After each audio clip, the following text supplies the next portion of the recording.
It's May 5th, 2012, City of Hope, Duarte. The time is 5 p.m. The heart rate is rapidly going down. The breathing is getting more labored. He's struggling to take his last few breaths. It feels like he's drowning or being smothered. I'm torn between wanting to hold him tight in my arms and not let him go, or to allow him to breathe his last by standing aside.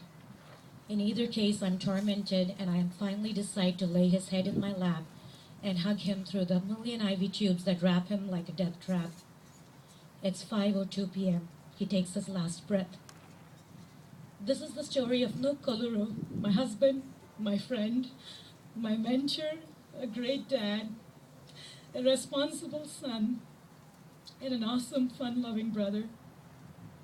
He loved to travel, enjoy watching his favorite Lakers or his favorite football team, spend endless hours at the Starbucks or watching Jeopardy faithfully every night.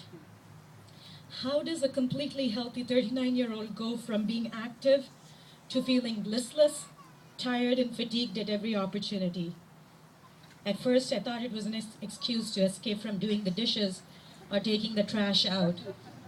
He was constantly missing his train to work and would always assume he could make a dash for it as he always would, but kept thinking maybe it was his knees bothering him.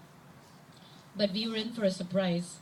It wasn't his knees, it was called MDS, myelodysplastic syndrome, a rare form of blood cancer that affects the blood cell production in the marrow, affecting the healthy cells released into the blood. How did this happen to us? All we heard was how rare it was for someone, quote unquote, this young to get it. That didn't make us feel any better. All the stats we read said 1 in 100,000 are below the age of 40, and on an average, there are 12,500 patients in a year in the US diagnosed with MDS.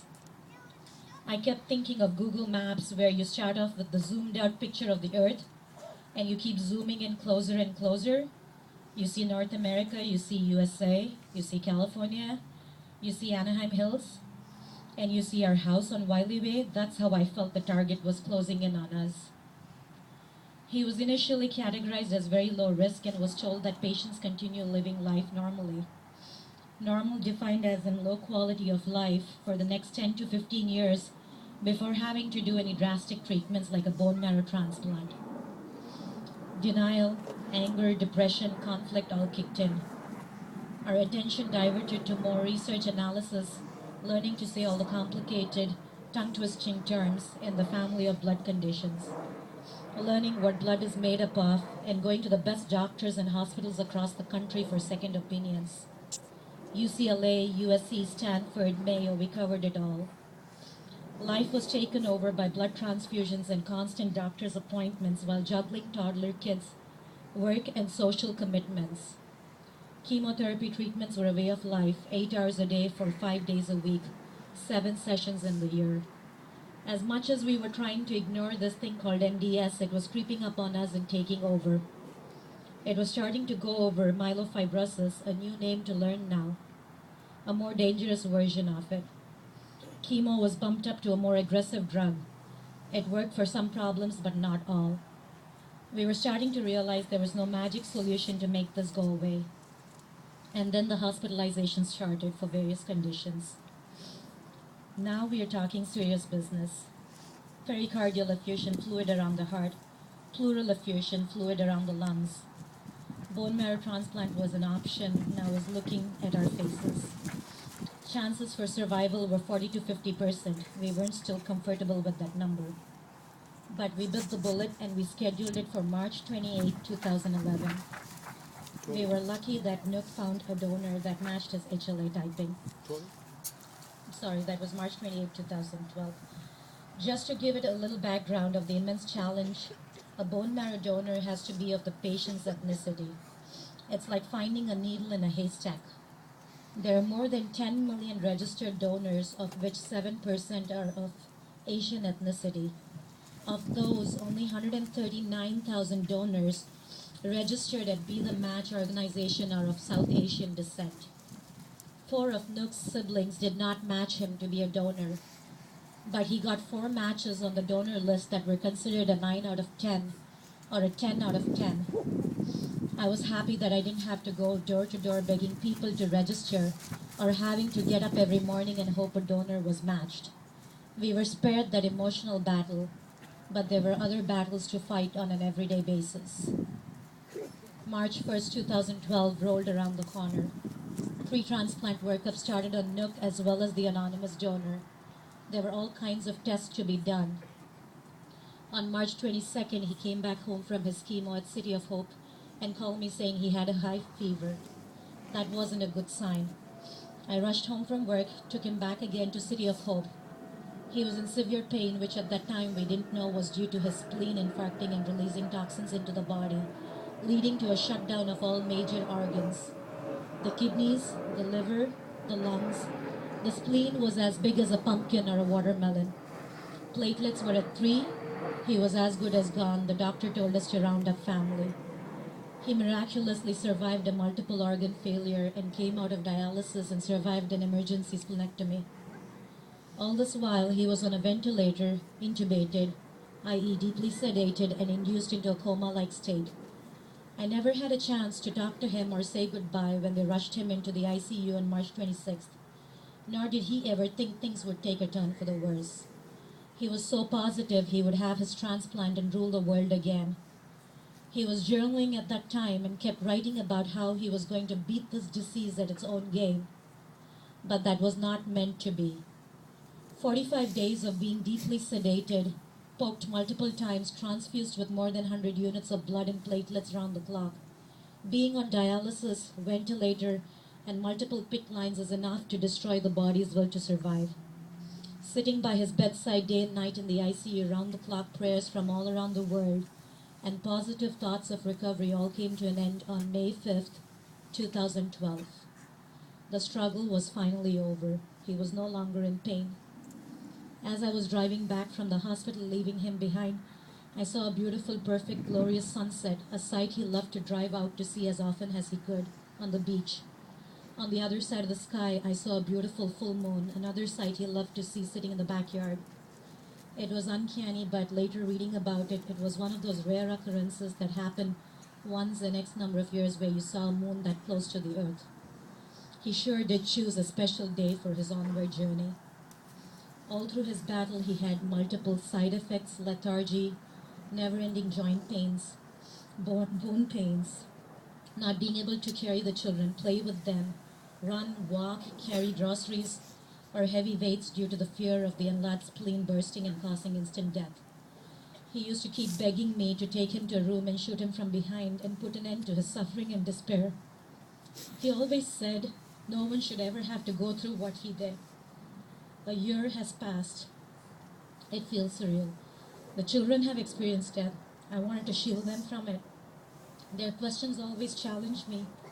What is a soul? Did Daddy go up to heaven in a hot air balloon? How did he go up there? Are there enough rooms in heaven? Will he have his own room? What about food? If it gets too crowded, what will God do? What if everyone on earth were in heaven? Does God have blood too? I welcome the questions as it allows me to introspect and work through my grief too. Many people ask me if I'm over it. There's no start and there's no end. There's no timeline to grief is what I've discovered. It's like a river that flows and ebbs up and down with the current. I support this cause and the Relay for Life because I truly believe that no one should ever suffer from cancer again.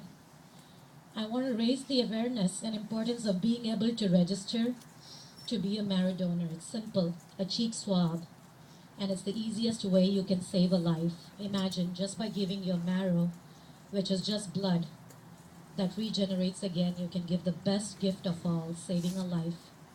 You do not have to give up a body part to be a donor, but someone else can live again because of you. Sadly, we don't have enough education and awareness to support this. MDS and blood cancers do not afflict any one culture or ethnicity, as I was once asked. Cancer does not discriminate against age, skin color, gender, social standing, or race. It's a global fight to survive. During one of Nook's hospitalizations and coming out still groggy from anesthesia, he claimed he had an out of body experience. We laughed it off, and he kept describing all these wonders he saw. He was so affable in his sleepy state of mind that I tried to convince him to buy me a Burberry bag as promised. And for fun, I started recording him on my iPhone to claim my future gifts. But he took my breath away when he vividly described his out of body experience. He said he was flying as a weightless bird over the cliffs of Rancho Palos Verdes, a favorite drive that we used to love going on in our early years of being married. He described seeing heaven and the beauty and the wonder of it, and how there was no sadness but only happiness.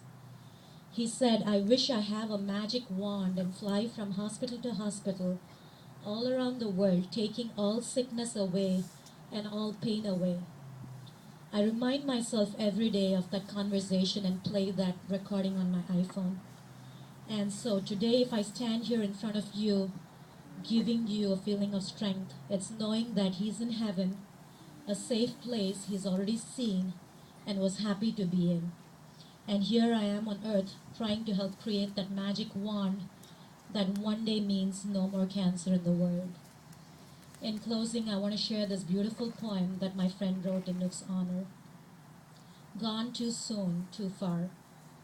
Nook, our friend so dear, honored to call you friend.